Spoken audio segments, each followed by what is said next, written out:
Yeah, my son was, before he was even delivered, knew that he was going to be a giant baby. He was delivered 3 weeks early because he was already 9 pounds and 2 feet tall.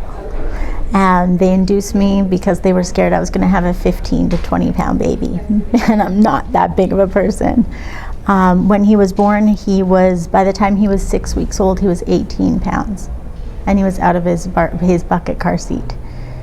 Trying to find a car seat for a 6 weeks old baby that's rear facing, you have to get custom things, unfortunately. His growing went even faster after that. At 6 months, he was 35 pounds. Just kept growing and growing and growing and growing. Now he just turned 4 and he is 4'1" and 90 pounds. He's the largest 4-year-old in Canada.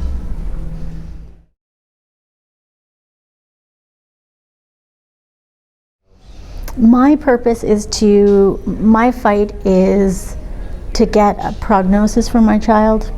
Most children with an overgrowth genetic disorder do have up to 5 years. Usually most of them pass away before 5 years, just because of the genetic overgrowth and the cells just mutating at a certain rate, as well as not having a kill switch.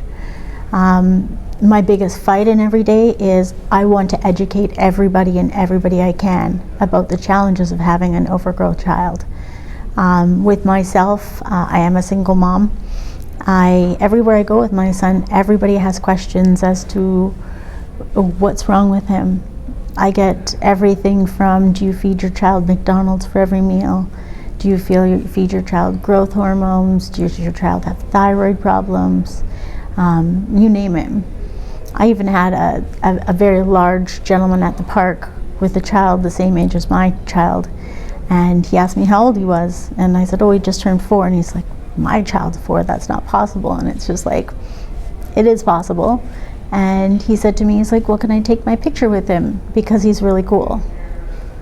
And I said, no, unfortunately we're at the park and that's kind of creepy.